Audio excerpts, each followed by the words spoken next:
You're listening to The Contrary Beekeeper Show. I'm Dan. I'm Greg. And I'm James.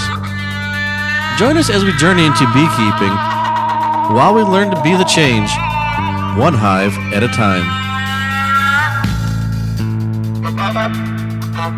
Welcome back to another episode of The Contrary Beekeeper Show. In our last episode with Bob Benny, when we sat down and interviewed him, we mentioned that life has a way of putting people in our path along our journey, and it seems like it's been one thing kind of after another. There are some folks that are brought into your life that are literally shining a light. They're shining a light unto other folks' path. They're gracious, they're humble, they're making a difference, and they're not afraid to do the right thing. Today, it's our honor to have Kamon Reynolds on the podcast. Most of you probably know who Kamon Reynolds is, Tennessee's Bees, on the YouTube channel. Right now, he's on there. And say hi to Kamon's camera. And he's one of the good guys that are in this industry. He's a young guy, but he spends a lot of time not only teaching folks about bees, but he's the kind of guy that reaches out and actually helps. He wants to see people do well. And Kamon, thanks for being on the show. It's my pleasure. I love getting to network with other beekeepers. It helps me learn more about other people's individual situations, and I also learn a lot. I mean, I think a lot of people get the idea because I've got a YouTube channel and I've put on a conference now and a few things that I'm not in the stage of learning. Like all of a sudden I'm just some teacher and that's it. No, I'm constantly learning and getting to network with people like you. I learned something today, multiple things today that I may never have learned anywhere else. So it's my pleasure to be here. Kamon, you do a great job on your video channel about showing the nuts and bolts of your method of beekeeping, what works for you, what doesn't work. You're also sharing other ideas. This year, you're doing things like an experimental yard where you're bringing all kinds of factors in that you're going to be kind of working with. And a lot of folks are starting to understand who you are as a beekeeper, and I really do appreciate the nuts and bolts approach. But sometimes what's hard for folks to get a good idea is who we are as people, what's inside the mind of the beekeeper. How did we get to this point? Where are we at? And kind of where do we see ourselves moving forward? There's a lot of things that happen all along the way that are trials, tribulations, that kind of get us to this point. And it's unfortunately easy for folks to see someone like you as being successful, doing well, a killer YouTube channel, and then they're measuring their life, their journey, their beekeeping, and their success as this is what they're trying to achieve. And while that's fantastic, and there's nothing wrong with that, I think there's some opportunities to dig in a little bit to the context of not only who we are, but why are we keeping bees? Why do we do the things that we do, and how did we get here? Well, that's a loaded question to start with, but I'm up to the challenge. First of all, like you said, people get the idea that all these things are going, and it's been going for a while, and that's not the case. It's been the opposite. Starting out doing all the wrong things, and I've mentioned this on my YouTube videos, but we'll get into a little bit more detail. Beekeepers have to be tenacious. Bob Benny said that very thing, and they have to just keep going. It's hard, especially when you're new. It's not like getting into chickens or cows. It's complicated, and I definitely failed. I don't know if failed's the right term. I definitely made a lot of mistakes. I think failed is when you get into something and then you fail and give up. We definitely didn't give up. So we made a lot of mistakes, and my YouTube channel is basically just to help people make fewer mistakes. I'm hoping with this experimental yard that we can help tie our operation up a little bit tighter, so to speak. There's a lot of things that I feel like with varroa mites we just don't fully understand. A lot of people, and myself included, want to know more.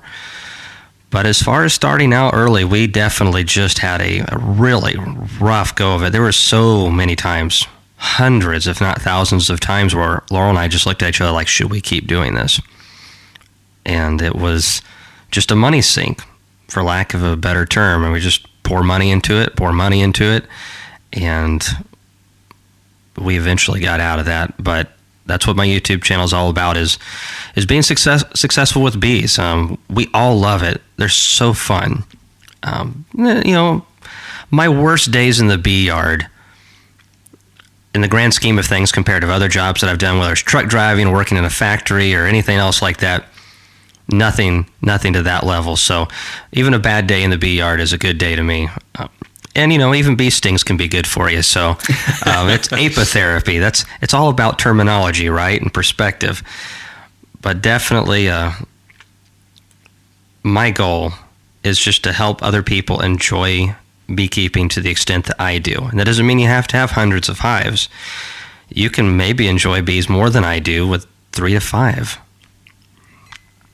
So that's what I'd like to see. With whether it's 1 hive or 100 hive, a lot of folks are drawn to beekeeping.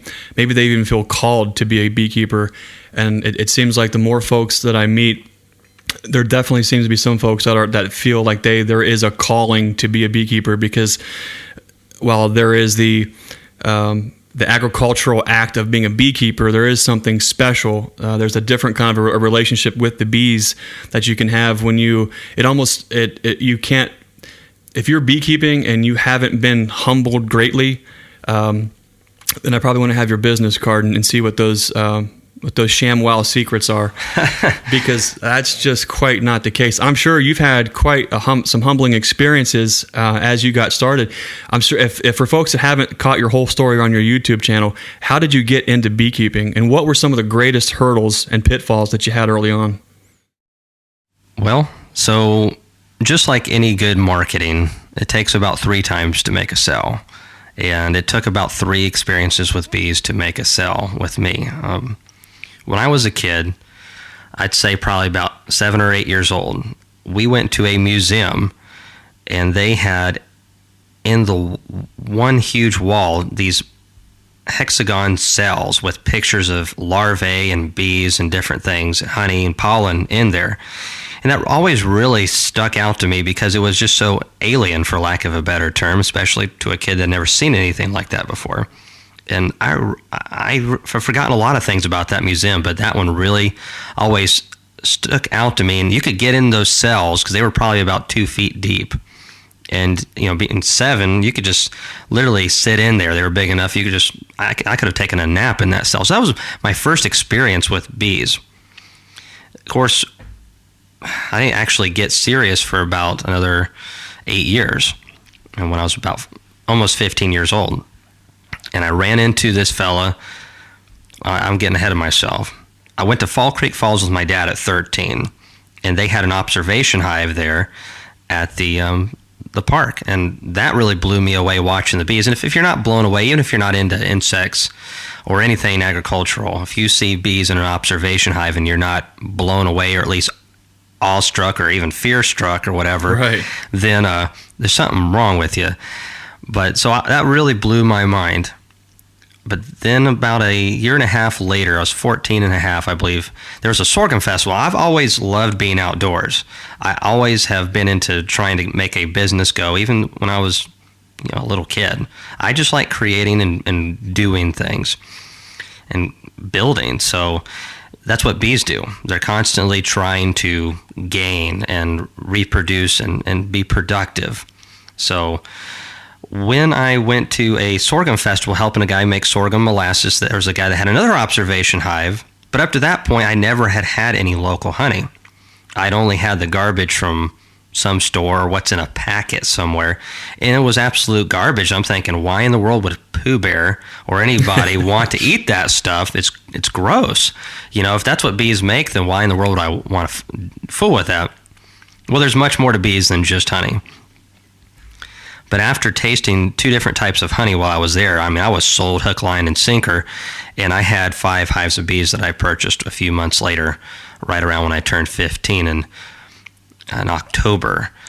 And so was my first impression on bees. And, it was just a local guy who had a few hives of bees. And, those little impacts right there are what got me into it. And also, I'd been kind of into growing, a lot of farm animals, processing free-range chickens, different things like that. So I was used to being outside. That's, again, what I wanted to do. And I just thought, wow, that would be a great addition to have to the farmers markets and stuff that I'm doing, because people love honey. And now I do too, because I've tasted the real stuff, and it is just daylight and dark difference from what's in the store. But what I did not realize was all the challenges that was going to take place shortly after getting into bees. It was an interesting time to get into bees because, let's see, it was, oh goodness, I don't know, early 2000s, somewhere around there, 2005, I can't remember the exact year. And CCD was going on, a lot of misinformation. Oh, the bees are dying, everything's going to go extinct if we're not careful. And there's I think a huge rift created between professional beekeepers and hobby beekeepers, because just everyone kind of took a political side on how they wanted to do their beekeeping, and that's the wrong attitude. I do believe we need people that are pushing the whole genetics, and people who are, the professionals who are doing pollination. We've got to have a lot of it, and some people disagree, but we can agree to disagree. But because of that, there was a lot of issues with education, and there was not any consistency in my area, and so I took to books. But books will only get you so far. I love to read, and I read every bee book I could get my hands on, and then turned towards the internet shortly afterwards, which you have to be careful there. Some crazy people on YouTube, I'm telling you. And we lost, out of those 5 hives, I say we, I was the only one in my family crazy enough to fool with bees. My parents were supportive, but they were like, man, what is our son doing? Should we be concerned? That kind of stuff. And I lost 4 out of 5 hives. I purchased bees in October. I didn't know even how to access the hives at that point. Didn't even have a bee suit. But that's just the story of my life, kind of getting into things before I'm really ready. At 15, you have 5 hives, but it sounds like your parents nurtured an environment they supported you starting off beekeeping. My parents have always been very supportive. They always have given me constructive criticism too. There's a difference between enabling and being supportive, and they felt like it could be good. There's been a few times they've taken me to the side and they're like, hey, this isn't working, you're gonna have to figure something else out. Definitely not what I wanted to hear at the time, but it was good advice. But I wanted to build up this business. The bees wasn't initially a business. It was just kind of a side thing to go with my farmer's market stuff I was doing. At 15? At 15, yes. So at 15, you're selling free-range chickens, and you have the idea of, I can value add at the farmer's market with honey. Yes. We were doing tomatoes and some CSAs. And your stuff family like was? No, I was. My brother was helping me. So you and your brother at 15 are entrepreneurs, and you're starting a business. Your parents have had to play an incredible role on facilitating that kind of an opportunity. They did. They never really pushed us into any of it, but whenever we showed a desire to work on whatever it was, they were very supportive of that. And so, my dad purchased a plow and did different things like that, and made sure that he didn't give us ridiculous amounts of stuff, but he did whatever he could to help nurture whatever he felt like was a positive, creative thing. So yeah, we were doing farmers markets. It wasn't anything grandiose at that period, but we were, you start young and hopefully you'll figure it out before too long. And that's basically the story of my life. So got into the bees that following spring. I only had 1 left. And I didn't even know, I read from books, but it's one thing to read in books about swarm control. It's another thing to actually be able to visibly read the combs and know what's going on, know when to take action, because the difference between a handful of days can mean all the difference in swarm season. And so I lost my first swarm, but it really hooked me because they swarmed and thankfully lit right into a cedar tree about 10 yards away. I climbed that tree and pulled still the biggest swarm of mine. That to this point in my life. It was massive. It took 2 deep boxes to contain it, and I produced honey off of that colony in the first year. So I had 2 hives, and then I think only ended up with 1. So that was basically how things went. And then I purchased some packages after that, and then purchased more packages after that, and then purchased more after that because I was losing so many hives. I would say on average in my first 5 to 6 years, I was averaging somewhere between 60 and 80% losses, somewhere in there. How much is that things that you look back that you could control, and how much of that you think was just part of the tuition at the school of hard knocks? It was a combination of both. I didn't know what I was doing, and I didn't have a mentor.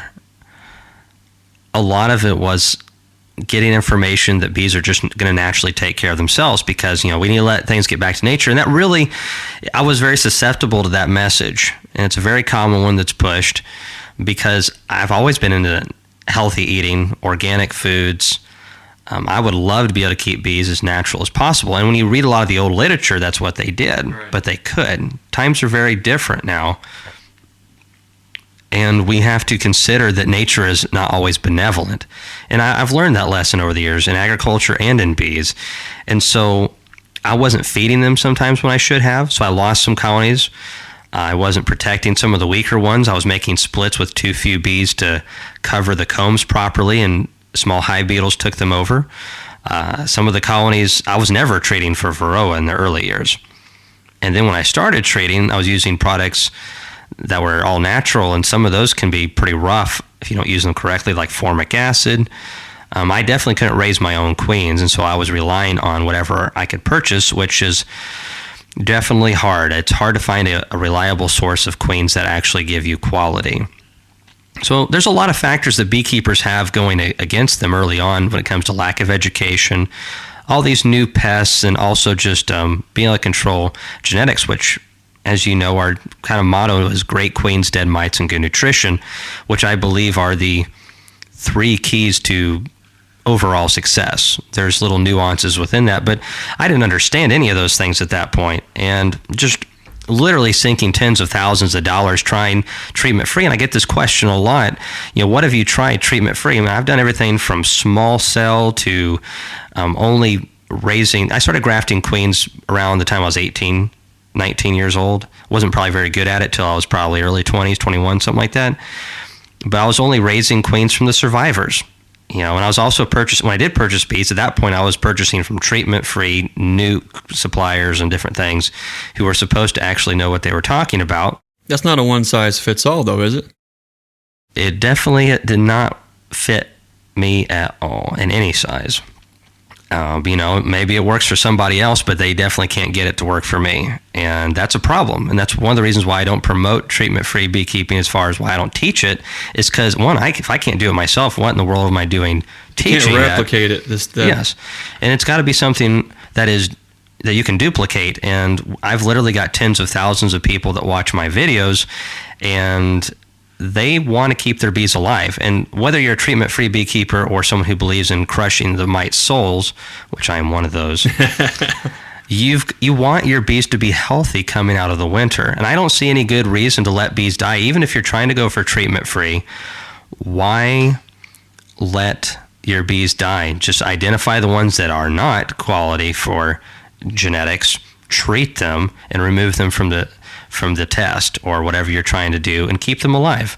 And then you can requeen them with one you think that is better, and you can let those bees live. I think as beekeepers, part of our job is keeping our bees. And especially this day and age, the shift has been more in being less beekeeper and more bee haver. If we're just being honest here. And a lot of people don't like that, but it is true. If you're not keeping your bees and you're having to depend on somebody else or even nature to supply them, then are you really keeping bees? And some people would argue with that, and I think they're entitled to do that. But my definition of being a beekeeper is these are creatures that I have put into my equipment. Obviously, I feel I have a responsibility for anything that I am caretaking of.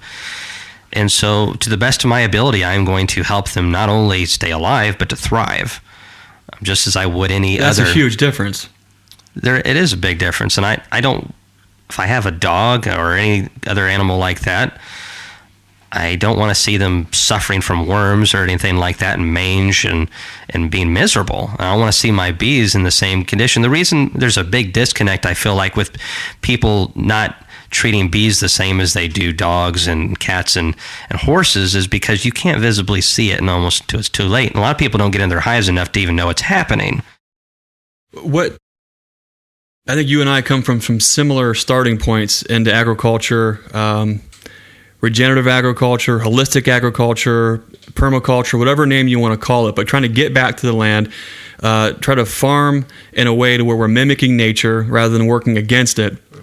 And it seems like this has popped up time and time again. And while there are certain times where that can be extremely effective and does work, there are other times where, and I get a lot of pushback from folks because I do consider my bees livestock.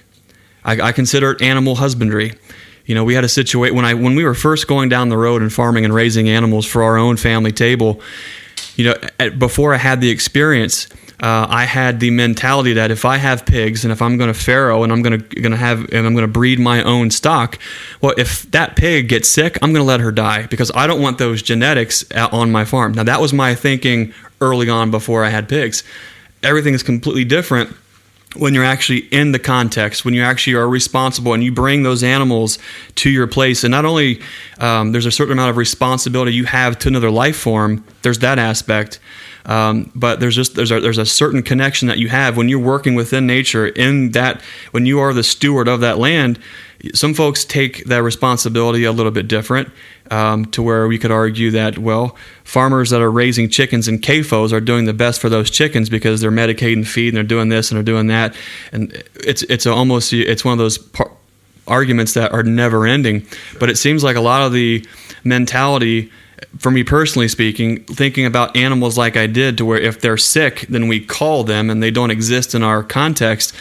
That's a very idealistic way to go about that situation. And a similar story with yours is when I got into keeping bees, I came into it from the treatment free, from the natural way to do it. And I thought that if God put these bees on this planet, then they magically have all the answers against all the problems that they're going to have. Because why wouldn't they? They live in the forest. They live in the trees. They live in the wild. They don't need me to live. That was my brand new beginning beekeeper mentality, because I didn't understand the full context of a wild bee. I didn't understand the full context of the breeding cycles or the genetics of any other part of animal husbandry. Well, you like me and many others chose to listen to that one side of the argument that fit kind of our narrative. And what we don't consider is that God also created a lot of things that no longer exist on this planet because they weren't able to adapt, or they're in a weakened state. You look at apple trees and different things like that take a lot of maintenance. You know, people love roses. They have to be sprayed a lot and fertilized. There's a lot of things that need a lot more stuff than what they used to. And we live in a time period where people haven't always taken good care of the soil. So the soil's not as fertile as it used to be. So you have to use more supplements and things to help your plants thrive to their fullest potential. And it's a complicated topic because it's a split of kind of both of what you're talking about. First of all, we can't just say, okay, well, we can't do anything about the situation we're in, so we're just going to treat and medicate. And that's not the answer. But also just going completely cold turkey and just like, okay, we're just going to let nature take its course. Well, nature is extremely brutal.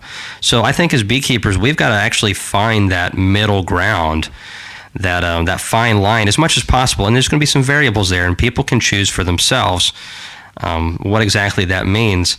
To me, I think it takes a lot of thought. And being an adult means you have to really sit down and do a lot of thinking. I think that's why a lot of people avoid it with multiple distractions. When you are responsible for another creature or are responsible for a family or yourself, it takes a lot of thought, and it takes constant thought. It takes reevaluation. It takes also taking responsibility for the consequences of whatever you've chosen, which is not always, sometimes it's a bitter pill to swallow. And with bees, those learning curves are tough. It's easier to blame it and play the blame game in beekeeping. Oh, my neighbor sprayed Roundup on their fence row.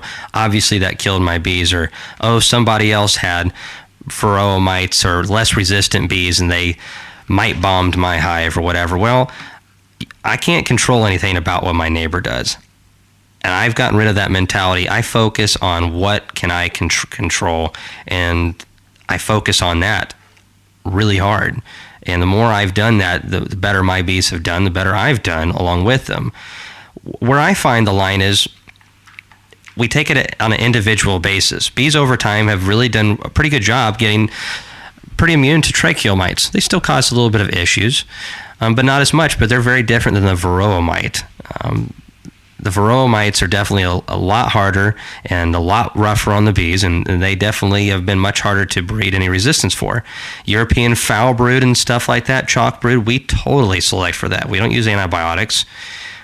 We see queens that show any type of susceptibility to those things, and we get rid of those queens with extreme prejudice. Some people don't like that, but they do like our queens when we give them to them, because you're not going to have European foul brood issues, because we don't allow any of those to exist. We don't want those drones coming around. We don't want any of that. So I feel like, again, it comes down to really sitting down and thinking, and it's not something you can figure out in a day or even a year.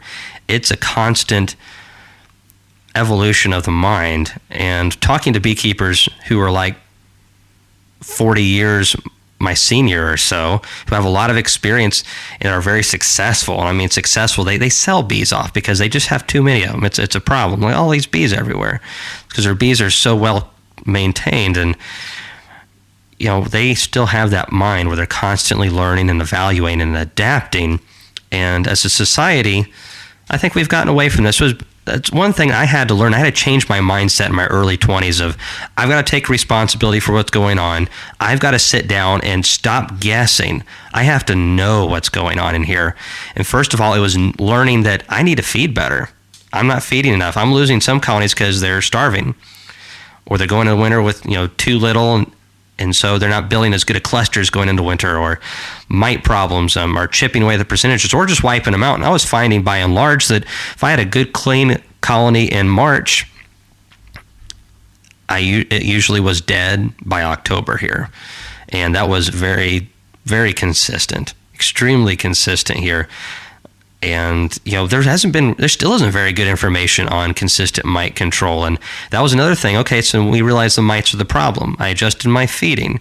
It took many years to straighten that out, and I'm still working on it every year, getting it more fine-tuned, trying new things out all the time, because beekeepers love to do that. And with the mites, it was then, okay, we know it's the mites. Now it's the treatments. Oh, now we have issues with the treatments. We've got to figure out those things. And I feel like it's part of it's no individual problem, but I feel like the beekeeping industry has kind of let us down. That's my personal opinion, that we should have better controls on this. I shouldn't have to be figuring this stuff out with my experimental yard. We should literally have a better idea how to use these treatments effectively, and better information. So anyways, long story short, we lost a lot of bees to varroa, a lot to my own negligence, and a lot to queen problems. I'd say that's my number 2 problem. Varroa number 1, queen rearing, queen issues number 2. So you mentioned good queens, dead mites, good nutrition, or I don't know, your mantra for successful beekeeping now. When you started off with the 5 hives, you were down to 1, you caught a swarm, you are building up the yard, you're buying packages, you're learning on the fly, you're paying your tuition to the School of Hard Knocks.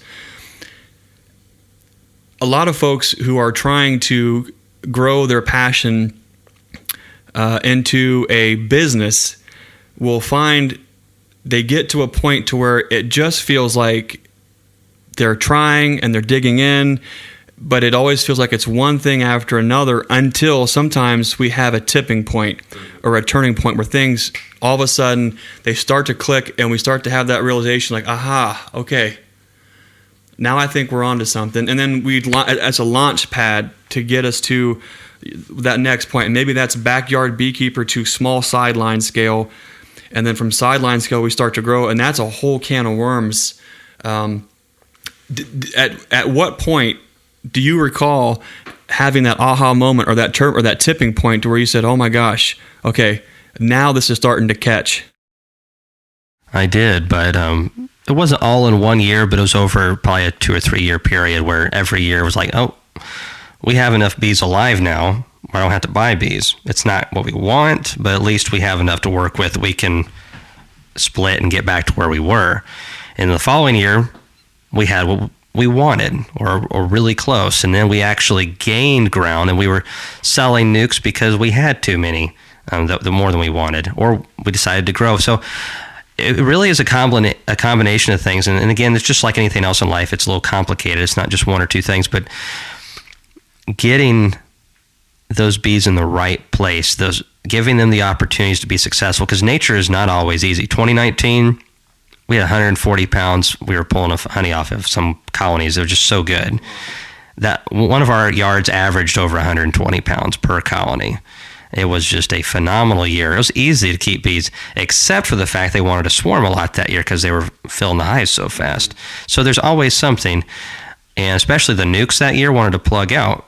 And then the next year was terrible. So part of being a beekeeper is really paying attention to what nature's doing, understand what it's doing, and then addressing that so we can help our bees out, because nature can be really rough. About 1 out of 6 first-year swarms survive. So 5 out of 6 are toast. That's not good percentages. That's nature right there. And that data was taken back, as I mentioned in one of my videos, in the 70s, prior to Varroa and some of these new viruses and different things that have really impacted the bees, before small hive beetles. So we live in a time where there's more pests than ever. We have to do our due diligence, and we as beekeepers just have got to realize that this isn't going to be something we can get into and in the first year we're going to have success. But I do believe that we are seeing a change on the educational level through people either on YouTube or podcasts, more people on the internet speaking up, more people just getting involved. And I think it's gonna come down to not anybody famous or anything like that, but just a lot of individuals who I feel like are collaborating now because of the internet, and those right people finding each other. And I'm excited. I really feel like what it took me 10 years to do, somebody could do in 3 years. No problem. That's an incredible thing to be able to pass on, to be that lighthouse to somebody, to pass on that torch, to be honest and open with. It's one thing, coming here and seeing your place, seeing all the things that you have going on is so incredibly awesome. But there's so many things that make that awesome, or where all the failures, all the things that no one's ever going to see, all the things that you've had to learn the hard way, that you're open and honest with, and you're sharing that with folks, because it gives them a more honest and true baseline. We all live in a world where every single one of us, if we're actually honest with ourselves, we all operate with an amount of confirmation bias. I don't think you can argue that. No matter what. I did it when I was going down treatment free. I thought that was the only way to do it. Every other thing that was not the right way. It was this way, and it was going to work out. And to be honest, it was because of my confirmation bias. And I had put my own blinders on and my own set of lenses to where, even though it was right in front of me, and I replicated the same poor result year after year, I did the thing that people do. I blamed this and I blamed that. It wasn't until I blamed myself and took responsibility before it was almost like the blinders come off and you can almost see things in a more neutral way. It doesn't matter what it is. Things, as you develop and you grow, you still have to fight ego. You still have to fight pride. You still have to fight that confirmation bias. And you still work hard to try to look through things in a lens to where you're actually observing what it is that's in front of you in a way to where you're not so attached to it, to where you say, if this isn't working, okay, I understand that. Now what do we do? And that's really difficult, I think, for beginning beekeepers to really get a grasp on. Some folks probably do that better than others, but it does seem like, your early starts were definitely contrary to how most kids grew up. My wife and I, we raised 7 kids. We homeschool. We live life in a more contrary way, not because we were intentionally trying to be contrarians, not that we're intentionally being hard-headed, although I am. We're taking our life in our own hands. We're taking responsibility for our life and those that we bring into this world. You're also one of those folks that have a similar story. You've lived a life that's contrary to the American dream. And yes, what's important is when there are folks like you in this world that aren't afraid to stand up, to speak out, to do what's right. It helps bring everyone, helps bring all these folks into that light where we can see things a little bit more clearly. And once we have that collaboration, there is those strength in numbers. Mm-hmm. Recently, one of my first interactions with you was through the Hive Life Conference. How in the world what was going through your mind to say, you know what I need to do? I need to do this my way. I need to do this contrary to what's going on. How in the world did the Hive Life Conference come to be? Because it has been a massive impact for a lot of us, where one door has opened after the other because you put yourself out there. Well, we were really fortunate, and have been, but I say fortunate too loosely.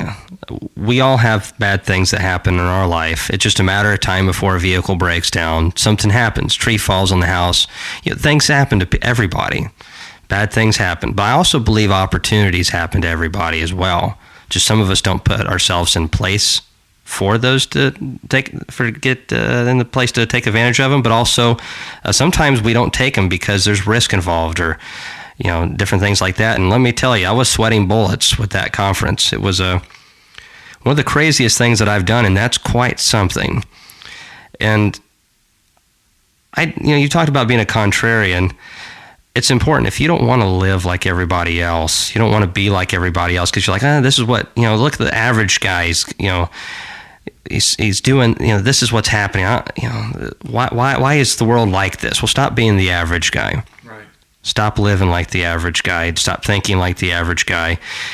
Being an adult, I think, in a nutshell, and I'm going to probably get roasted for this because, everyone's got their own definition, but is living in a constant state of self-evaluation, because you are wrong a lot. A lot. I know I am. And it's just, Laura and I were talking about this the other day. We were talking about doing stuff in summer. Summer is obviously June and July and months like that. Well, it's not to some people in this world. Summer is the total opposite time. Right. To them, June and July is wintertime. And I'm just like, that's got to be so weird. If to actually go visit a place like that and things are that opposite. So we live in this small little world of ours. So getting outside of our own headspace, constantly self-evaluating, and I'm going to get to the conference here in a second, I promise you. But that's one of the things that I really try to work on, because I am very flawed in a lot of ways, and without my wife, none of this would be possible. She sees the world and perceives things in ways that I cannot, and that makes me stronger because she saves me from myself, and also takes maybe a good idea and I have and makes it great. The conference was not my idea. I knew I wanted to do one, but I didn't think it was time. And between a good friend of mine and my wife, they said, you can do this. And I was like, well, I don't know if now's the time for that. We really don't have a lot of time. They're like, I was like, it's not that I wouldn't mind doing it. Honestly, I just didn't want the extra work at the time, because I'm just so bogged down constantly with different things. I'm like, one more thing to think of and worry about. So we started thinking about the conference in November, and we did the conference January 8th and 9th. So it was, we really went from zero to, hero or whatever in a very short period. And it actually went really well, but the opportunities were there, and we just put a lot of just so many hours into it, and it wasn't just me. My job primarily with it was networking. That's one of the few natural skills that I have. I feel like that's another thing with self-evaluation, is realizing where your strengths are, but more importantly, where your weaknesses are. And I really am poor at certain things, but I'm pretty good at networking. I can run my mouth, and I can usually talk to people pretty good. And as long as I believe in what I'm selling, I can sell it. And I believe that, when we have vendors come out or sponsors for our experimental yard, when we say that we're going to be able, if they support us, that we're going to be able to, do right by them, we mean it. And I will do everything that I can.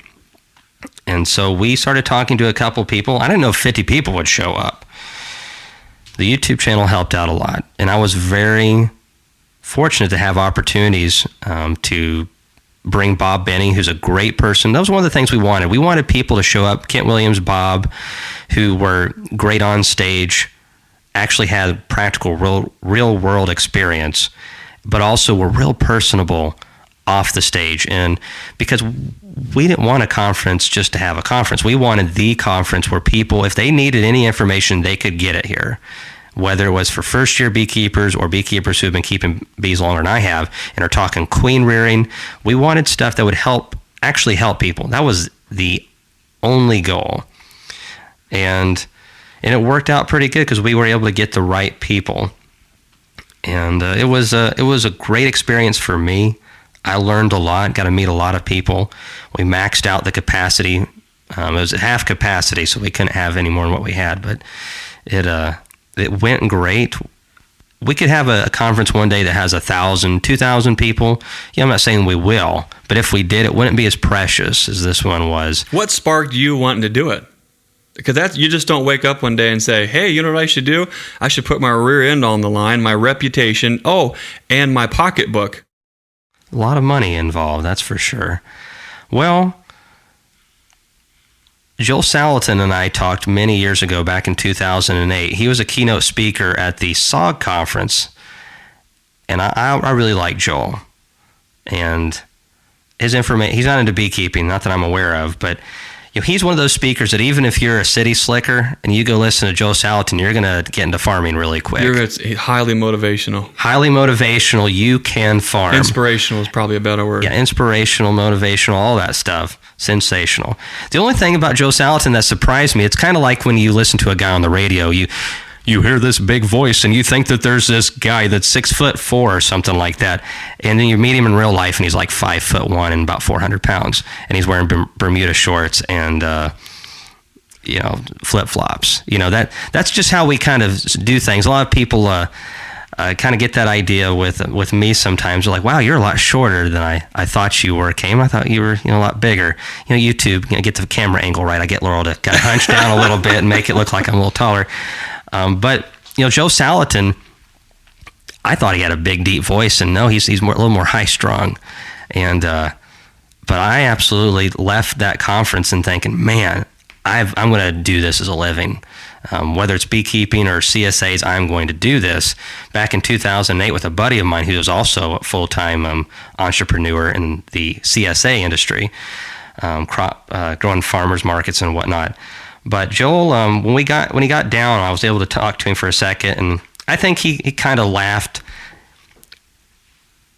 He said, what would you like to do? I said, well, I'd like to farm, but I think I'd just as much love to be into doing what you're doing as education. And of course, he's like, oh, here's a young upstart that wants the fame before doing the actual physical work. I want the whole world. That's right. Well, it's the whole young generation wants it now kind of stuff. And, there was probably a certain degree of that in there. We all have an ego to a degree, but we do. I wanted to, I've always loved learning, and I've always enjoyed talking to people about what I know. So I thought that would be a lot of fun to network. I just like the networking side of it as much as anything. So, he kind of laughed that off, and I kind of felt a little bad after that, but if I ever meet Joel, I'm going to tell him. Joel, if you're listening, Kamon told you so. I told him so. But the only reason that came about because of the brutal work.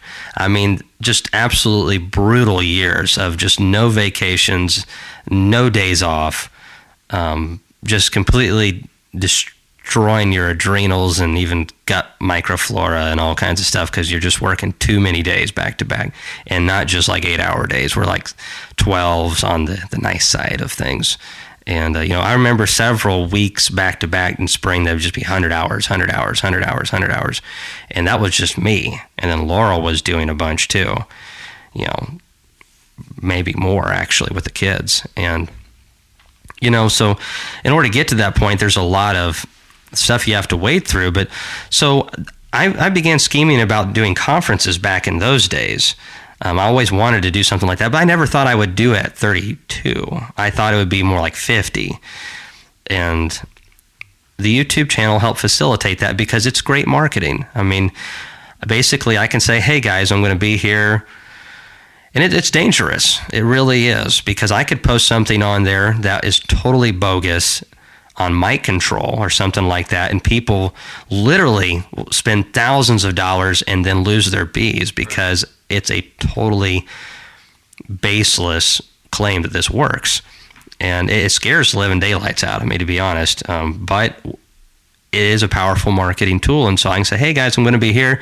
If you like to, come and, have dinner or do this conference, or we're going to try this.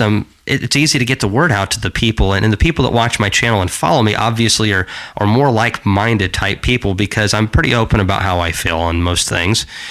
And so I kind of weed out the weirdos, unless I'm weird, and then I'm weeding out the normal. I'm sitting across from you, so... Well, networking, you have to deal with some people that, aren't quite your cup of tea, or cup of coffee, however you want to put it. But But yeah, the conference was a ton of work. I mean, Laurel just for like a month and a half. We weren't, a lot of people do Christmas. We typically do. We didn't do Christmas hardly that year. Or last year. We just worked solid. And Laurel just did all the technical stuff. I was talking to vendors, talking to people, figuring this stuff out, caterers and stuff. And we didn't know if we were going to lose our shirt or not. Quickly, we found out that we were not, because enough people were going to show up. But I was really happy because I felt like the right people got to meet each other. It was perfect timing, because while it would be easy for you to sit there, and it would be awesome for me to sit here and pat you on the back and say, this was a massive hit because of you, Kamon. Behind every good man's a better woman. I can say that for my wife, and I know you'll say that for yours too. But it also seems like we have found ourselves in a very special point in time where certain things are predestined or preordained to happen for reasons that we don't understand. But all we can do is step through that door and be that change that we want to see, be that person that facilitates that relationship, that reaches out to helps that person to shine that light. That's exactly what you did. And not only was it a success, the things that I heard people talking about, walking through, meeting new people, is they've never seen anything like it. It was absolutely contrary to every other bee meeting, convention, or any large get-together when it came to beekeepers ever. Something very special happened, and a lot of special people were involved in it. Well, I built the conference based off of what I hated on ones I've been to. That's basically the skeleton that we used to build a conference, and what would we like in a conference. And I think it worked out pretty good, just because, again, the type of people that follow me on YouTube, typically, and most beekeepers, they don't want, science is great. We need it. It's an important part of beekeeping. We need research and all that kind of stuff, but sitting through hours of graphs and charts and stuff, most people like myself, that's not what we go to conferences for. Right. We go there because we want to talk to other beekeepers and learn more about their experiences. We also want to leave that conference with more tools to keep our bees alive. And that's basically the whole reason that I would go to one, is I want to go there to become a better beekeeper. I'm going there to become better. And if you leave there and you feel like you don't know any more than you had before, then that was a lot of money and time. And there's some people go for the trade show or just to see buddies, but we try to kind of piece all that together where you went and you got to learn from people who really could give you good information. And we also wanted to have a time for people to network with each other. We also try to make sure there was good deals for beekeepers there to where they could save a little bit of money on stuff that they might not be able to get elsewhere. And we're working on this year conference to do even better with that. Giving people opportunities, and kind of like you said, it's a trickle effect, or a domino effect. And opportunities, you've got to just go after them. One opportunity leads to another. It's really a domino effect with opportunities, but if you don't take those, and sometimes they don't pan out as much as you would like, but it's funny how some of those opportunities that I felt like, that didn't really work out, years later actually fall into place. And with the conference, we could have gotten shut down. We had no idea what was going to happen with that. We were playing it by ear. It was a really tricky time. It was Folks a tricky listening time. now, it's easy to forget how we've all progressed through this pandemic and such, but it was a very specific point in time where a lot of people were yearning for that human connection to also learn to move their beekeeping in a new direction at the same time, where it feels like there were some things happening and moving in the beekeeping industry that all kind of combined and apexed at the time when you put that in place, and that was huge. Well, and the timing was good. Everyone has their opinions on how things should be. I personally believe in freedom first and foremost of the individual, and that goes to the beekeeping, that goes to everything. And Tennessee obviously feels the same way. I mean, we did everything by the legal. Right. Everything that Tennessee asked of us, the state of Tennessee, we did it. And if they were going to say you can't do this, we would have not done it. And so thankfully it worked out. And I had several people like, you shouldn't do this right now because it'll probably get shut down. I'm like, and then you'll lose your deposit on all this stuff. And that was the risk that we took. I'm like, if we don't take it, then obviously it'll have failed before we've even started. My grandpa, who was one of the most inspirational people in my life and just a great person, he said a couple things as kids, and we'd hear it hundreds of times. And as you get to be an adult, it sinks in. And that's why it's so important to say these to your kids. But he'd say, Kamon, have you ever heard of Oliver Twittleby? Who? Exactly. Never heard of him. That's because he gave up. That's because he quit. That's what he'd say. That's because he quit. So that's why you've never heard of him. And also can't, never could. Little things like that. And it is my philosophy that I would rather fail trying than just to never try. And so that's what happens with the conference. It worked out.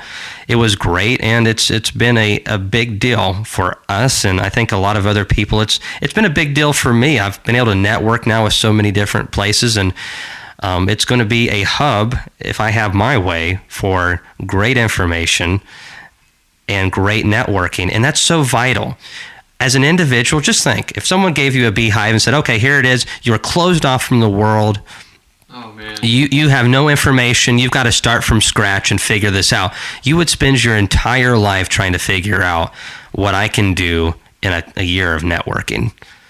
Seriously. I mean, if I can get a hold of the right people, learning from guys like Bob Benny, Ian Stepler, some of these old books that are still really valid, Walter T. Kelly's book, Eugene Killian's book, G.M. Doolittle, Jay Smith, so many of these valuable old bee books, and all these are very successful beekeepers. You can learn so much in a short amount of time, and we've got to realize that. That's why grandpas and parents, good ones, are so vital to children, and whether we realize it or not at the time, is we can learn life lessons that can take us years to learn ourselves, or we can learn it just watching our parents or them explaining it to us. And as beekeepers, we've got to do the same. We've got to find those people who are good, those good beekeepers who are successful, who not just say that they are or have a YouTube channel, because you got to watch those YouTubers. But especially from Tennessee. You do. Well, in Tennessee, we do a lot of crazy things. A lot of crazy things. And I think it's a great state. But we aren't always the best beekeepers. And I see a lot of change happening in Tennessee, positive change.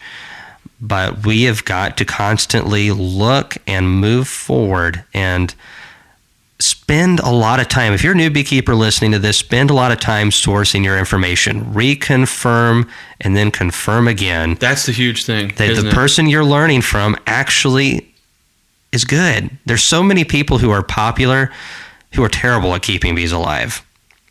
You don't have to be famous. You don't have to be good at bees to be famous. And there are a lot of people who nobody's ever heard of. One of them is a speaker at our conference January 7th and 8th in 2022. Most people have never heard of. And we'll tell you about him later. But he keeps about 400 colonies by himself and has been a full-time beekeeper for, I think, almost as long as I've been alive. And so we need to learn from guys like that. I mean, obviously, to even just let alone manage that many colonies, but to keep them alive and run a business, That's a lot. And some people are like, I don't want to run a business. I just want to be a hobby beekeeper. Well, to keep bees healthy and sustainable, you have to treat it like a business. Honeybees keep their hives like a business. And, some people don't like that, but that's just the way that it is. And healthy bees make great crops of honey. Healthy bees make a lot of splits. Healthy bees survive. And that comes from being productive. So as beekeepers, we got to take a lesson from the bees there. We also need to take lessons from those who are really knowledgeable and can prove that they are successful. I just think that that's so important, and that's why I'm so excited, is because I'm seeing so many of those people pick up the torch and just lead the way for, I'm learning stuff from these guys. You're only one person, and we've got to work together. I mean, you look at a hive of bees, one bee is worthless. It can't hardly do much in the context of being alone, but as a unit, a strong, healthy colony is extremely powerful. I mean, they do things that we still can't figure everything out. So definitely collaboration, networking is very important. And whenever I started doing more of that is when I started having more success, because I was starting to do things that was outside of, my own mind. I was just reading books and doing things in my own bee yards and trying to learn from that. And it was just taking me years and years to do what, again, I feel like now if people are learning from the right people, and those right people, I believe, are guys like Bob Benny, Ian Stepler. There's several people on YouTube. I've seen a lot of stuff that you've done that has been very useful to, like, especially the video with the buckets.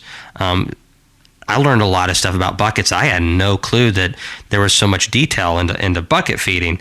I may have never known that had, I not learned that from you. So, I mean, different sources all working together.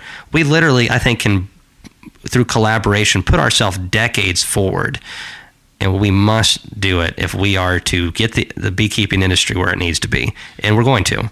There's, it's cliche to say, but there is something to be said about the phrase that a rising tide raises all ships. It really is an important thing to kind of keep in the back of your mind, where you can certainly lone wolf it, and you can go on and you think that it's your way or the highway, that you have all the secrets to beekeeping. But in the grand scheme of things, you're only hurting yourself, and you're also hurting the folks that you're influencing, because then it puts them into a place where they're not open-minded to learning from anybody else.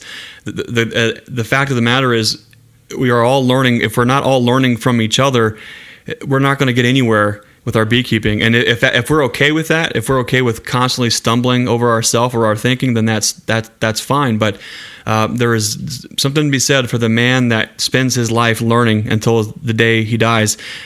And then maybe that's where the learning really even begins. But if we close our minds off to where we're not able to, not only, if I wouldn't look to see, what is Bob doing about this? What is Ian doing about this? How does Kamon do this? We're talking about Georgia, Tennessee, Canada, whatever part of the world that's in. It's somewhere around there where there's ice. Is that Greenland or Iceland somewhere? I don't know, They have Tim Hortons coffee there.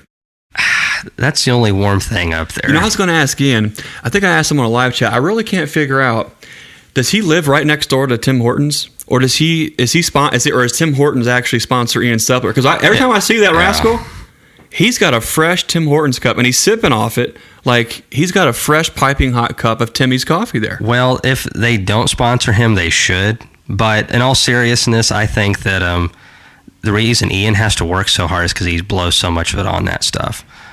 He just spends so much money on coffee, and he constantly has to get out there and work because it's just that expensive coffee probably. But maybe we need to have a Tim Hortons intervention. There's probably another good cup of coffee out there. He's beyond saving, I think, at this point. Our powers. Yeah, well, there's certain hives that get to a point where we just shake them out or just leave them to their own devices, drop some formic in there, and he's kind of at that point of just focus on something that can be actually dealt with. All kidding aside, he is one of the most down-to-earth and humble teachers I think that I've even seen. He has a certain way of going about it to where he engages with folks that have one hive or 1,000 hives, and he's willing to give his time, share his knowledge. And I think it just feels like we're at it. Like you mentioned, we're in a place to where there's a tipping point, and it feels like it is happening. And maybe everyone says that at some point in their journey. I don't think so. But I think maybe they right now do. feels different. But I feel like it is different, and I keep thinking that it's just me, but more and more people are saying that, and people that are smarter than me. And taller. And well, I would hope they are taller than me if they're male. Otherwise, they're pretty darn short. But no, seriously, though, Ian is a great guy, and I would consider him one of the first people on YouTube that actually grabbed the bull by the horns on this education through visuals. Right. That actually really lived up to what he said on an elite level, but also in a humble way that anybody could get something from it. And he's very personable. He's coming to my conference as long as nothing crazy happens in 2022. So I'm excited to meet him. I consider him a good friend, and he's been really helpful to me. There's been a couple times where the decisions that we're making right now really impact. I mean, I can't say enough about Ian and Bob. We're at a point in our business where I'm full time, and the decisions that we make can cost us thousands of dollars, or just put a lot of stress on us. That's one of the hard things again about being an adult, or especially running a business, is that being responsible and having kids and making those hard choices. Like, if I do this right, it could be good for my family, but it's a little bit of a risk. Do I stay where I'm at? Do I try something different? And what if I take the wrong path? Is this going to just completely derail this year? And am I back to driving a semi truck? There's a lot of stuff to that. And there's some of the things where I'm just second guessing myself. I think that I know what I'm talking about, but I'm not sure. And I can just like, hey, Ian, or hey, Bob, that's like I talk to them all the time. But when I really need to, I can. And there's been several times where they just kind of reconfirm or just throw a little bit of a different angle on it, and actually can give experience instead of my idea, or give me context. And man, to them, it's just like nothing, because they are gracious. They are gracious, and they're also that skilled. But to me, I mean, it impacts my family. It also takes a lot of stress off of me. So, again, that paradigm shift is happening, and the wave is forming. It's just starting to form. So people need to grab their surfboards and either learn how to surf or body surf or whatever it takes. Ride that wave, because it's going to be fun. And there's some people that are a little frustrated by the wave, but that's the way it always works. There's always somebody that's trying to throw an anchor into that nice little surf. But all analogies aside, I've never been this excited for beekeepers. I really feel like the tools are opening up and available, where a lot of things have been behind closed doors, and we're working hard. People have enabled me to be able to spend more time focusing on education for myself and them, and I take it seriously. This experimental yard, it is my number one focus this year outside of like my family. And the only way I've been able to do that is because of so much support from these individual people on YouTube and the sponsors as well. And because of that, I have the time and the assets to be able to figure out better controls. And I think we're going to get somewhere, because it's going to go right. The money's going to go right where it needs to go, into the nuts and bolts of the main problem we have, and that's Varroa, and controlling them. And long term, maybe we get into resistant bees. I think there is something there. I think, again, kind of that balancing act of not being closed-minded in either way, open-minded within reason. And we need beekeepers who are pushing the envelope on better bees and resistant bees. But it can't be they're my bees, so they're better. They've got to actually live up to the hype. And I think there are beekeepers out there who have better bees like that. But isolating them through all of the smoke and mirrors with so many of these people who sell bees out there, it's hard, especially if you're a new beekeeper. And people need to be more open and honest about products and bees and stuff like that. I think, bludgeoning people verbally is, you shouldn't do that. But I think we're bad sometimes about, I don't want to be one of those guys. But we need to, if someone's got a bad product, we don't need necessarily tear into them, but we need to share that information. If they have bad bees or they give us bad service, we need to let other people know. And everyone needs to be held accountable. I think that's important. I think in beekeeping, we have not done a good job of that. I think that type of competition is going to force the equipment and the bee quality in the direction it needs to go for the consumer. That's another issue with the current mindset is a lot of folks are living in a scarcity mindset where they're literally grabbing and gnashing at the teeth for every opportunity, where it seems like all the folks that I meet or that are making connections with that are successful, not only in beekeeping, but are successful in raising a family or living life, or they're doing it in a certain way to where it's a mind of abundance. They're living life that they're not only can you see that they're living a life that's blessed, but they are giving to others. They're giving of their time. Bob Benny mentioned it last time that we got together. There's plenty of room for everyone at the table. Yes. We don't need to arm wrestle over every opportunity that comes away, because like you mentioned earlier, sometimes that opportunity opens up as a door and you walk through there and you're looking around and you don't see anything. Well, that's just because you haven't taken the time to look, that there is one more door that you just have to go walk to. Now, it might take you a little time to get there. The thing about it is, Bob says that I think you would agree, beekeeping is kind of summed up for him in one word, and that's tenacity. You mentioned that earlier. You have to be constantly digging in, not be afraid to make those mistakes, but also to be humble enough and open-minded enough to know when it is indeed you causing the problem. Where do you look for answers? How do you move this forward? And that's why right now is so important with the things that you're doing. All the guys that we spoke with earlier, there are resources. There are people out there that actually want to see you well. They're not going to set you up to fail. They're going to reach out. They're going to be that lighthouse. They're going to help everyone along. And those folks are the ones that stand out on their own. Those are the folks that stand out without having to badmouth anybody else. Those are the guys that stand up. Those are the ones that are actually making that positive change, that are making the difference and are part of this movement or this direction that we feel that we're that we're heading in.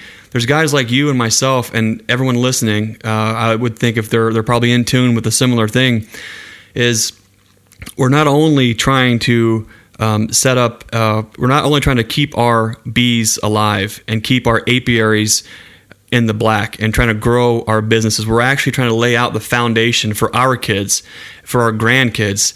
There's an ancient Greek proverb that a society grows great when old men plant trees under the shade they know that they'll never sit under.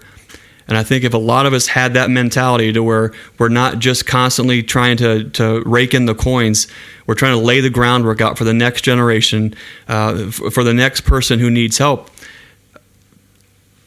You have to. You have to do that if you want things to go forward. And I think beekeepers, again, have been their worst enemies. By not collaborating, by not championing, by not taking hold of what is going on and giving that up to whether it's entities or whether that's to researchers. Again, we need those type of people, but I feel like we have left the education by and large to those who are outside of the boots on the ground beekeeping. I know some great beekeepers that have PhDs. I know some wonderful researchers in the beekeeping industry that we must continue to have, but I feel like the beekeepers haven't held up their end in a lot of areas. And it's all fine and dandy to have research, but you have to have those people who are boots on the ground beekeepers who actually live it. And again, I mean, I love books. I read them constantly when I was getting into bees, and they are nothing in comparison to the experience that you can get from someone who can do it. We have got to take hold of the education of this industry, and we've got to not only do the education, but we've also got to push for the products that we need and the things that we want. I think the beekeepers working together, the sky's the limit. And that's the reason why we've had issues is we have not been good about taking the bull by the horns. So one of the things that popped into my mind for a weird reason was a story of when I was getting into beekeeping shortly after. I was catching a lot of swarms because I wanted good genetics, right? One of those treatment-free genetics, and obviously these bees didn't last long enough to do anything special. But there was and still is, a huge building in Granville, Tennessee. It's like was an old bank. They got a wonderful historic place over there. And there's been a swarm up there, or a hive of bees, constantly. And there have been people that I've talked to that are like 90 years old that can remember bees being up in there in like the 60s and stuff like that. But it's behind a bunch of brick and stuff. It's way up there. And you can just see the bees working, and they have a bluegrass festival there every year. So I was playing a bluegrass show that day, and I knew they were up there, but they were just too high to get to, and no one wanted to beat up that beautiful old bank in order to get to them. And I told Laurel and a couple of my bluegrass buddies who thought I was crazy that, those bees are going to swarm. Well, sure enough, right after our first 45-minute set, they swarmed. I mean, there was a cloud of bees. That's awesome. Oh, well, I mean, and there's like 1,000 people at this event. Probably, there's more than that, but at least there's 1,000 people there right then in that one area. And they're scattered around doing different things, but there was like a 25-foot globe of size of bees just circling around just barely over the top of people's heads. That's cool. Nobody noticed. Hardly anybody noticed that it was happening. And it's just one of those things that's kind of interesting. It's like whenever your wife gets pregnant, you start seeing a lot of pregnant women. Or when you look at buying a certain type of car. You better watch how you say that. You might hit the 2x4 tonight. Well, you start noticing things. At least I think guys are worse about this than girls. Girls are a little bit more observant, I think, sometimes. So, like, if you're looking to buy a Tacoma or something like that, you all of a sudden start seeing Tacomas going down the road where they've been doing that for years and you just haven't been paying attention. Well, I think that's the way it was with the bees, and people I couldn't believe it. I thought there would be widespread panic. I mean, literally, the swarm must have been at least 20,000 bees. It was massive. Wow. And, so we're talking probably 6-7 pounds of bees. And they're just going right over everybody's heads. And, of course, I'm just like, oh, my goodness, I don't have my bee suit on, any of this stuff. But swarms are usually gentle, right? Because a lot of swarms are extremely gentle. Every YouTube video says that. It must be true. Well, a bunch of bums. Most of the time they're right. Swarms typically are very gentle. But this one landed its initial, usually swarms light somewhere pretty close and they take off eventually for another location. It dropped about 15 feet away initially after circling around for a while over everybody's heads. And I'm looking around for a box, anything I can put them in. And it lights down on this bush, and I asked the lady who owned that little property next to the bank, and she was the one that was like 92 or something like that. And she's like, oh, yeah, there's been bees there since the 60s. I remember, seeing bees up there. But a lot of people think that, oh, man, those are special bees. They've lasted that long. No, what that was a perfect swarm trap. They probably died every other year. Right. But literally good locations can fill up with the swarm from somewhere else. Smells good, feels good. There might be something left for them to eat. I'd say if it had been in there since the 60s, it's probably died at least every other year. And even if there wasn't a colony, there might have been other scouts or robbers that were going and visiting it and cleaning it up, so it might always look like traffic. Yeah, well, I mean, exactly. I just think that, as a prime swarm trap, basically, the perfect swarm trap. And so, anyways, these bees, I asked her, can I have them? She's like, sure. Well, someone had called a beekeeper, so somebody did notice. I got them in a box. And they were not gentle at all. I didn't have a veil or anything. I shook them down in there. Keep in mind, I have another set to play in about 10 minutes, another 45-minute set. I shake him in that box, and within about 5 seconds, I've been stung about 18 times. No suit, nothing. And I was just getting bludgeoned. I got a little video clip of it. I need to see if I can find it. So, long story short, I got those bees. They wore me out. They weren't special or treatment free or anything like that. But it was an interesting story. And there was another beekeeper that showed up that tried to swipe them from me after I'd already put them in a box. And he's like, "Hey, we got this call. Those are our bees." I said, "You see all these stings on me? I did that without a bee suit." I said, "Had I not got those stings, maybe I'd give them up to you, but no, those are mine." He still earned them. He tried to still get them from me, like literally take the box from me. And I'm like, we played a bluegrass show. My hands were swollen up, man. It actually worked out pretty good. My buddies were like, "We're not taking those home in this car," so we had to get a different vehicle. It actually worked out, but you got to be careful with those bees, and you never know when they're going to be aggressive and stuff like that. I just thought that was a really interesting story because, excuse me, I just saw a post the other day on Facebook. "Oh, these bees have been in here for 30 years straight. Resistant bees. Oh, resistant bees. I'm going to get those genetics." It's not how it works. Even before Varroa, it's not how it worked.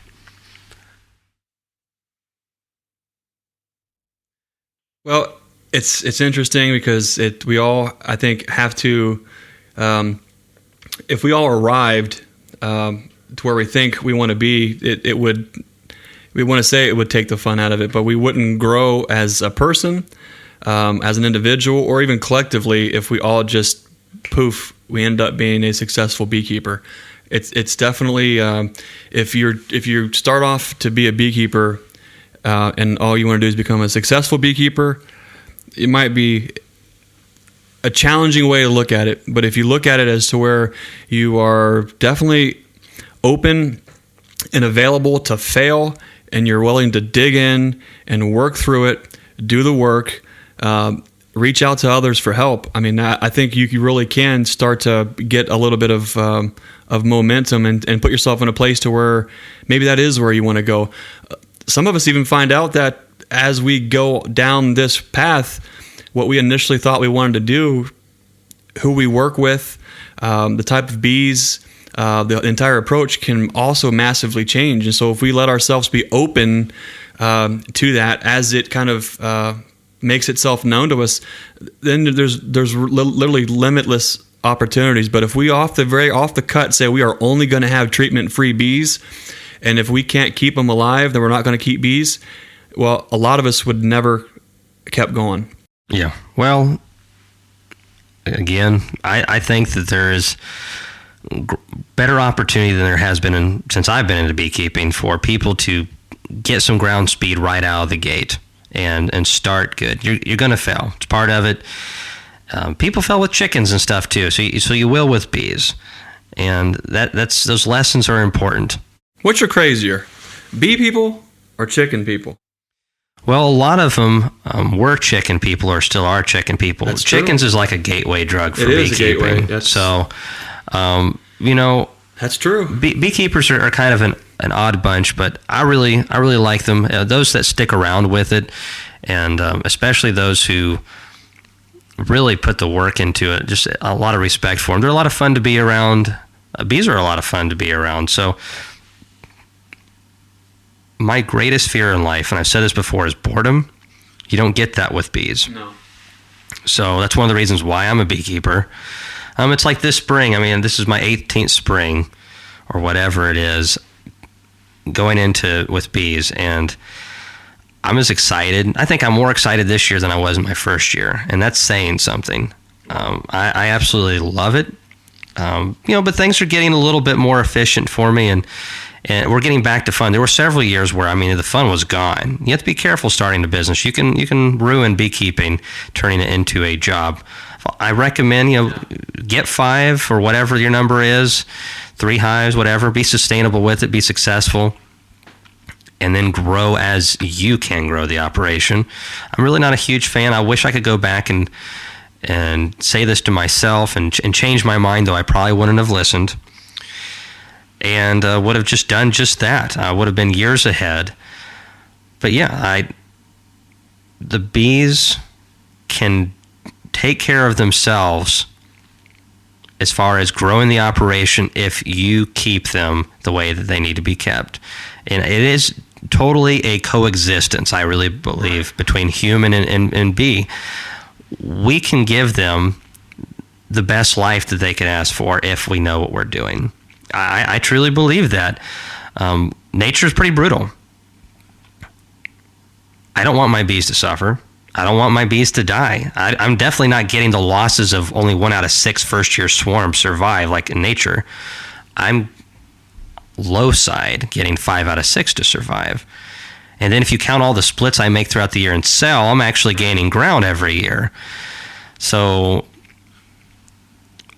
it's hard to argue, a point that, you're killing the bees or you're weakening the genetics because, you're propping them up with feeding them, or you're propping them up with treating them, or whatever. Well, the bees seem to like it pretty good because they respond really well. I just think for new beekeepers, just be willing to learn. I definitely can't say anything about, as far as like people ask me, should I do treatment free? I give them my recommendation, which is no. Obviously, I can't teach that. I can't do it. But people obviously have the freedom to decide. I think that they should. I think if in a perfect world in Kamon's perfect world of how should I start off, you're going to read a couple old books like Walter T. Kelly's How to Keep Bees and Sell Honey, Good Nuts and Bolts book. You're going to listen to Bob Benny. You may listen to my channel a little bit for some in-between stuff. You're going to follow people who you can see keep their bees and don't buy bees, because that's what you want to do. You want to keep your bees alive, and you want to treat them, and you want to keep them healthy. And then once you get to that point where, oh, wow, this is my 2nd year or my 3rd year, and I've produced honey, or I've produced more splits, if that's your thing. Some people don't care about honey. They just want to produce more bees. Or some people just want to keep their bees alive just so they can have pollination.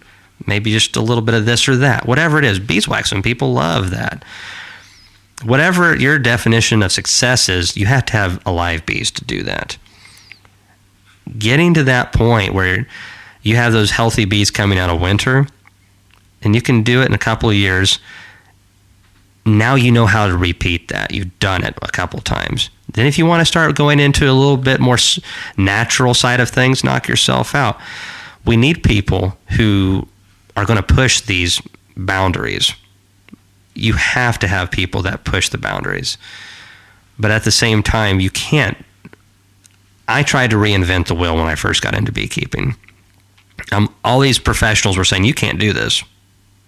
You can't do this. I'm like, well, I'm going to do it.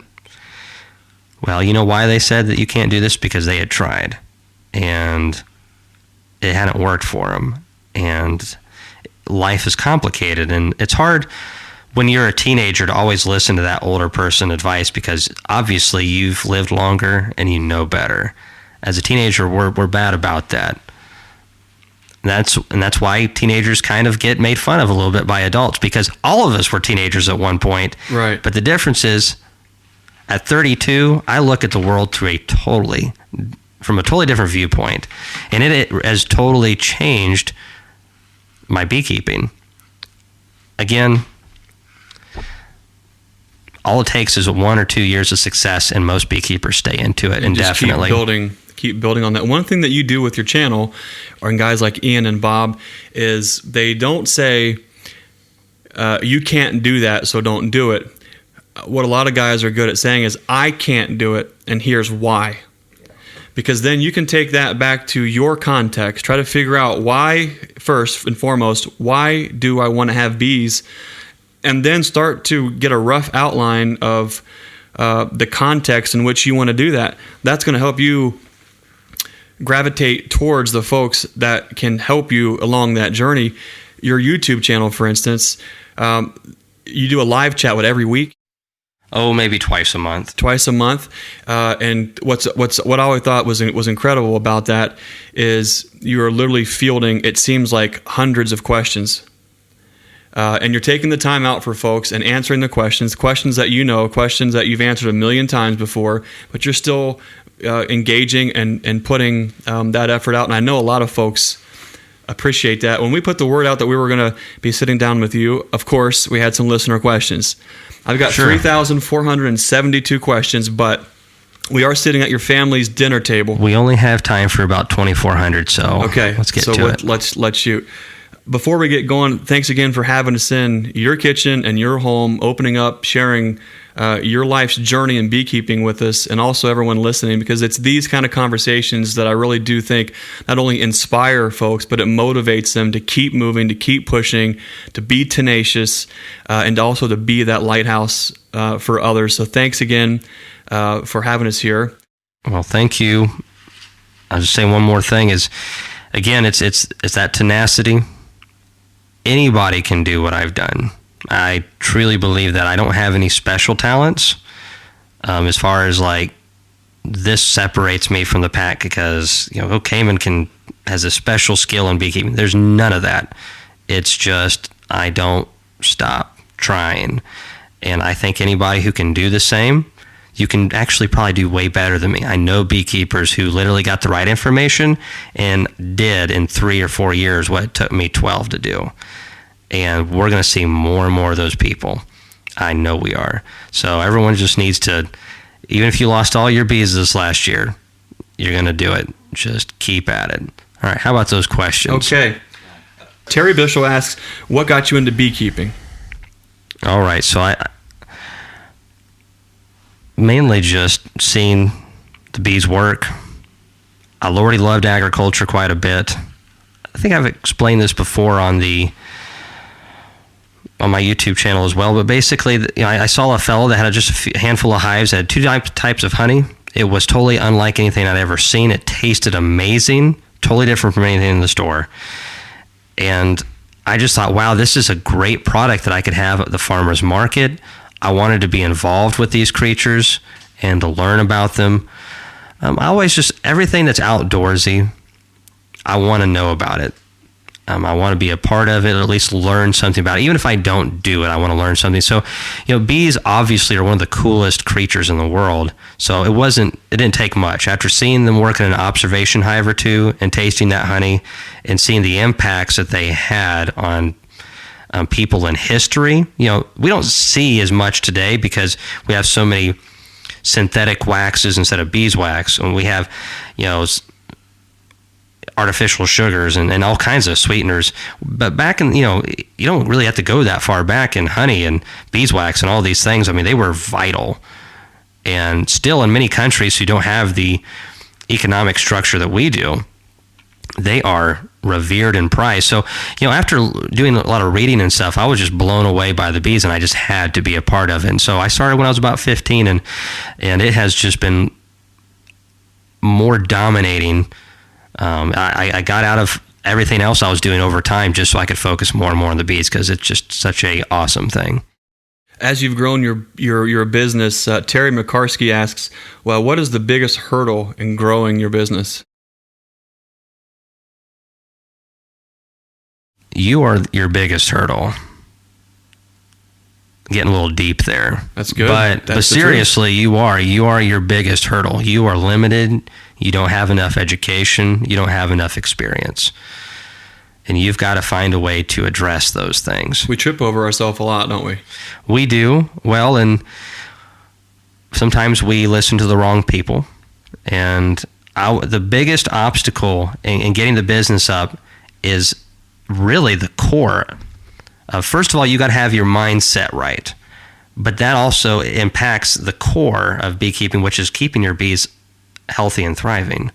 And if you can't keep your bees in a sustainable manner, then it doesn't matter how much money you throw into this.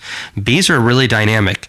It's not like some of the other industries where it's a little bit more gentle. You get into it, you could have 1,000 colonies and lose like literally everything in a year.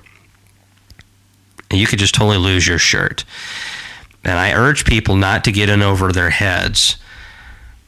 Take it a little bit slow. And the best type of growth is the growth that you can do with your bees. If you got 50 hives and you're doing good with that, you're sustainable, or 10 hives or whatever that number is, if you can't sustainably double that each year, then you don't need to be buying 100 more bees and trying to increase. I mean, you shouldn't. Now, I've done that. You want to talk about throwing a pile of money on a fire? But you gotta fix the core. Having trucks and fancy equipment and all this stuff will come if your bees are healthy and that core is healthy, because it's going to make you money. And then that money goes into buying all those tools. I see a lot of beekeepers get all this fancy equipment. I mean, I've been doing this for several years, and I look at some beekeepers who have been in it for 3 to 5 years and have a third of the hives, or not even that many hives, and they have way better extraction equipment, way better vehicles. They have forklifts. They have all kinds of stuff. You grow with your business. Financially speaking, if you can't afford, if the business can't pay for it, unless you know for sure that it is going to help and pay for itself immediately, you don't buy it, or you find a used one that you can't afford. I drive that old truck. So again, you've got to get that core. Those bees are the lifeblood. And literally, if those bees are healthy and you're doing good, you could triple or quadruple your operation. So you need to get to that point where you can do that. And if you can, you're going to grow fast. Quality queens, dead mites, good nutrition. I've heard you say that over and over again. Close. Okay. Great queens, dead mites, and good nutrition. But great. Okay. All right. Yeah, you got to get it right, or it's not as powerful. Great queens, dead mites, good nutrition. Megan Durst asks, how do you treat for mites, Kamon? Well, that is something that is constantly changing as things change. And then again, the test yard that we're doing, that's one of the reasons we're doing it, is to isolate which treatments work the best and under what conditions. It's unfortunate that we're still in this stage that we're asking these questions, but it's a complicated issue. What I have been using primarily during my periods of success, not back several years ago, but the years that I'm actually keeping my own bees alive and all that stuff, is using Apigard thymol. In hot weather, I'll use it on, instead of using 2 doses of 50 cc's or whatever it is that they recommend, you always follow the label. They also say that you can use it where you use like 30 instead and do 3 rounds and spread it out. So I usually do that because it's hot. So I'll do the Apigard thymol in summer. You'll have to adjust it to your season. I pull honey supers in June. I like to get them off early. Even if I maybe miss a little bit of honey, get it off there. The bees can have that honey come in. I've got to get those mites dead. And that way the bees will be way healthier. And then I'm going to treat again in the fall. And usually I would rotate. Usually it was Apigard and then oxalic acid with a timed split. So I got a brood break, so it was more effective. Or for a couple years, I was using Apivar, which is a synthetic. I'm stopping using that because I'm not getting the kill rates off of that I'd like to. And I don't like to use it because it's not as natural. So basically Apigard in June or Apivar in June. And then whichever one I didn't use, or I did use, I would use the other one in August. We've got to keep those populations low. And then in wintertime, 2 rounds of oxalic acid vapor. I think it's very important to do that. And doing it around temperatures that are in the mid 40s is ideal. Maybe a little bit warmer would be better. But if we want bees that are really thriving, we've got to keep those mites under control. What temperature are you talking about when you're treating them that late? When are you treating? What temperatures are you in Fahrenheit? Like the oxalic acid? Yeah, so like treating about 45 to 50 degrees. And we want to do that in December here. One of the reasons I've actually switched to Carney bees over Italians is for multiple reasons, but one of the main reasons is because they actually almost always give me a brood break in winter, in December, right before the winter solstice.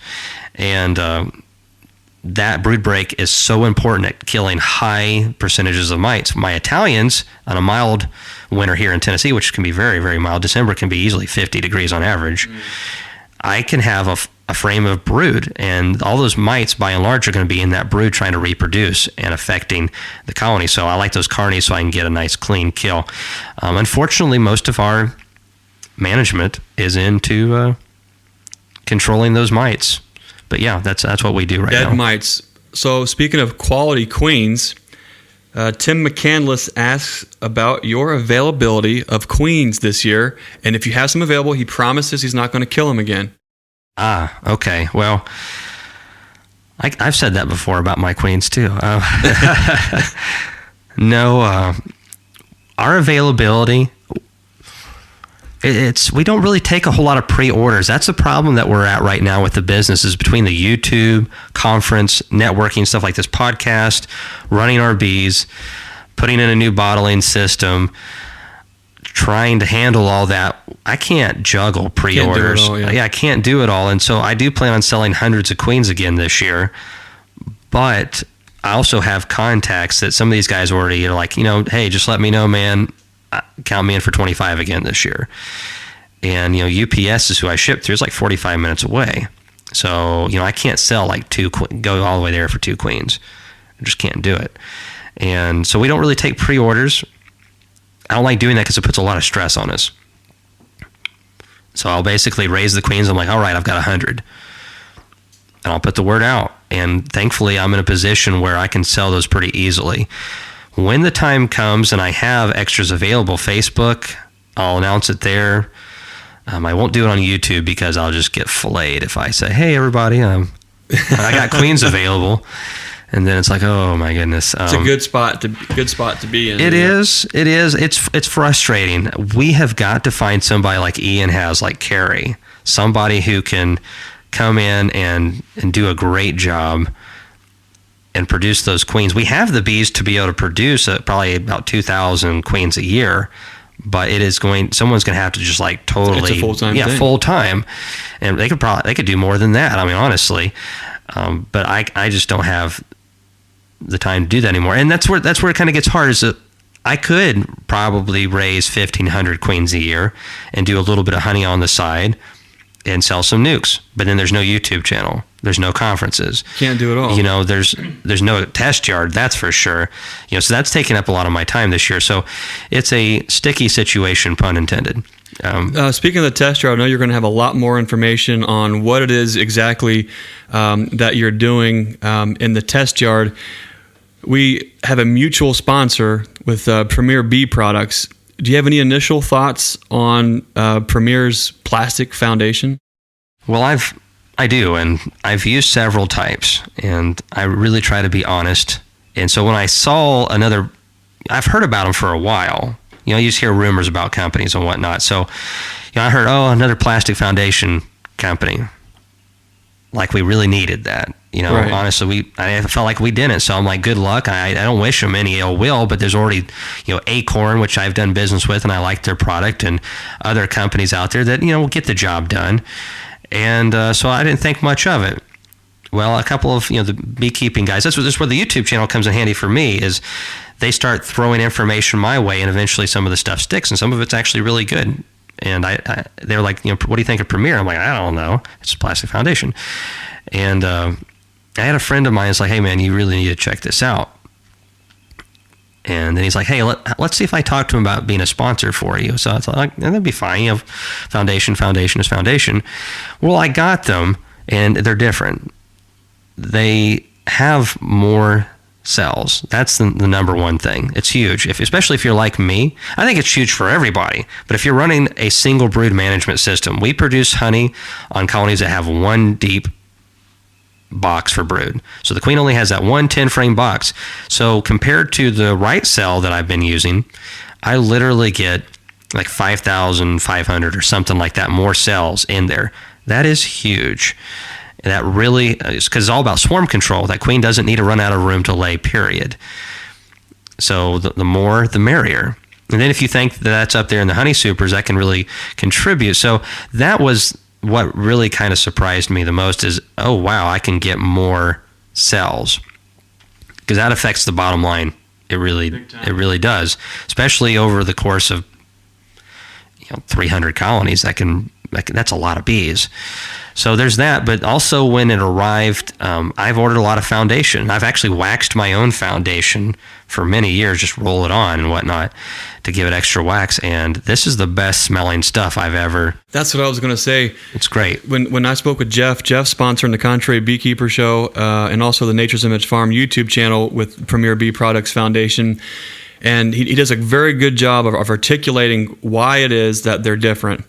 And he said one of the biggest things that you'll notice is when you pop it out of the box, the smell. And I got to say, as soon as I pulled out that sheet of foundation out of your box here in your barn and smelled it, I was like, holy smokes. Yeah. It just, I think they're using what A.H. Myers, the not Capping, only cappings, but the foundation is also made in the U.S. So I think that's important too. But I just thought it'd be interesting to see kind of how that plays out, because it also dabbles in some different things where a lot of us who have came from treatment free or are doing natural beekeeping or are still on the fence with small cell, although the cells aren't small cell.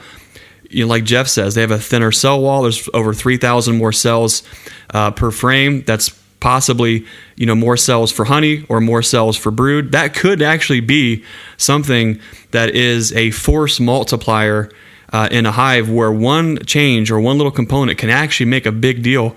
And I think that's important to look and entertain ideas like that. It is. Well, again, I just thought it was an average foundation initially, and it's not. And so I think that it's going to do really well for my bees. Bees love that smell. I love that smell. Yeah. And I've been around beeswax for quite a while, and there is a big difference in grades of beeswax, and this stuff is top notch. And that can make a huge difference. There's a generous amount of wax, and it's high quality wax.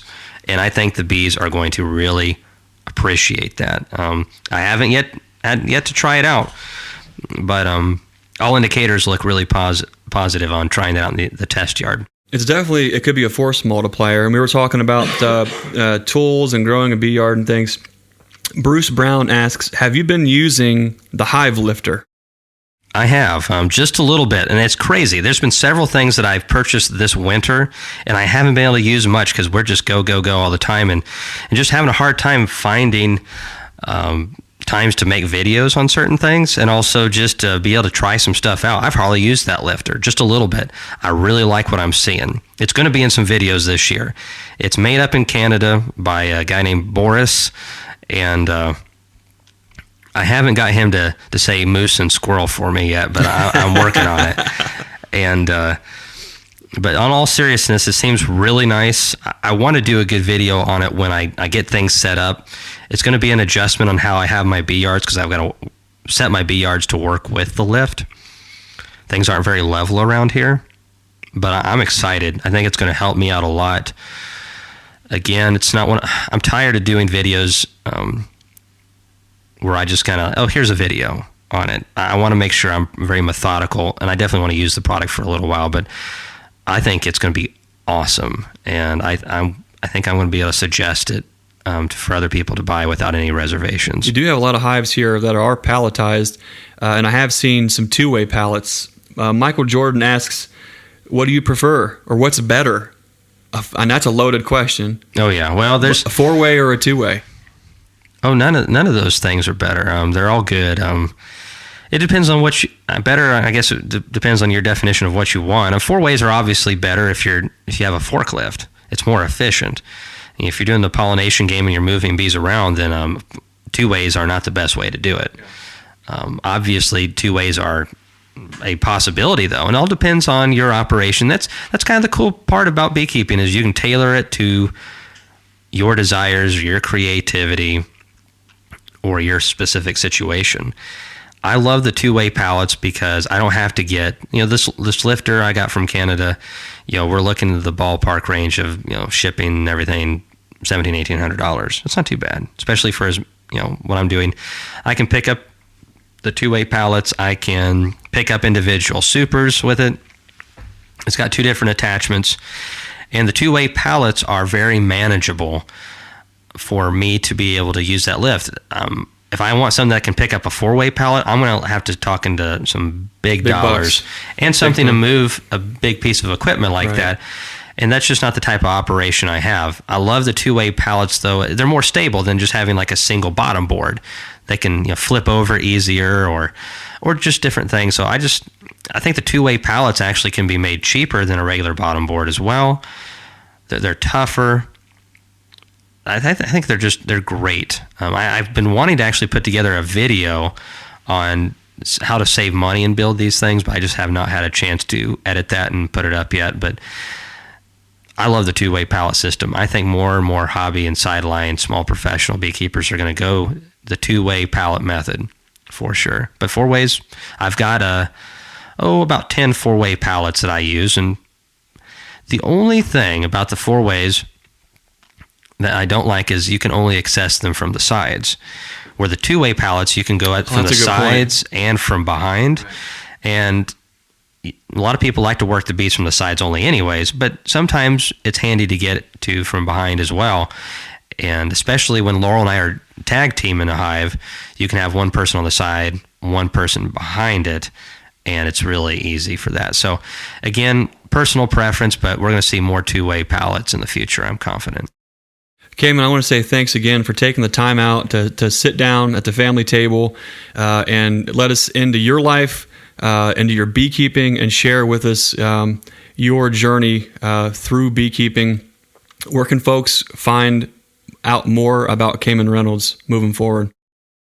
Well, always follow us on YouTube if you like that kind of thing. There's a bell you can hit that'll give you notifications on our videos. We also have playlists. I think that's what a lot of people miss out on. If you go to the playlist on the main page, you can actually see specific genres of beekeeping, whether it's queen rearing, maybe videos on pallets, making those or using them, or supplements or whatever. We try to be more organized. So like this test yard coming up, it'll be on there. You can follow me on Facebook. A lot of times I don't accept friend requests because I really don't have time to see what you ate for breakfast that morning. And seriously, it's just it's nothing personal. I just can't handle that. So if you'll follow me on there, you can see when I'm going to be at an event or anything like that. And you can always email me. I may not get back to you. I'll try to if I can, at Tennessee'sBees@gmail.com. So that's Tennessee with an S, no apostrophe. Tennessee'sBees@gmail.com. And those are 3 pretty good ways to get a hold of me. If you're listening to this and you're wondering, how do I spell Tennessee? You're not the only one, because I can spell Mississippi, but Tennessee, I'm not a real big fan of all the technology, but I got to say, I kind of like the autocorrect thing on Tennessee because I can get it right almost every time. Well, we're actually probably going to be moving a lot of our stuff to Hive Life. So be on the lookout for that. We're going to be going Kamon Reynolds Hive Life instead of Kamon Reynolds at Tennessee's Bees, because the email will remain the same. But when I started this YouTube channel, it was mainly for Tennesseans and surrounding states. And we have people that we're dealing with out of country constantly and all across this country.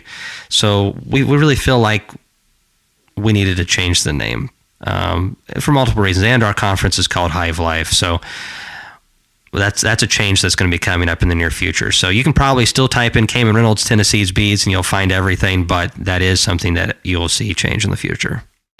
Kamon, I've really enjoyed the time that we spent together. Thanks again, and we're looking forward to seeing where all this journey goes in the future. Greg, I've really enjoyed it as well. It's good to meet you and your son, and we will, I'm sure, cross paths again in the future. So as always, be the lighthouse. Be good. Thanks for listening. We'll see you next time, guys. I was going to go like B flat. B flat. Oh, that's a good one. See, musicians totally get that. I had someone ask me about what kind of sounds bees make, like frequency wise. And I told them there's multiple ones, but primarily when you step on one, you get 2. It's a B flat and then B sharp. And I had some good laughs out of that, and I had some people who just didn't laugh. How dare you? How dare they?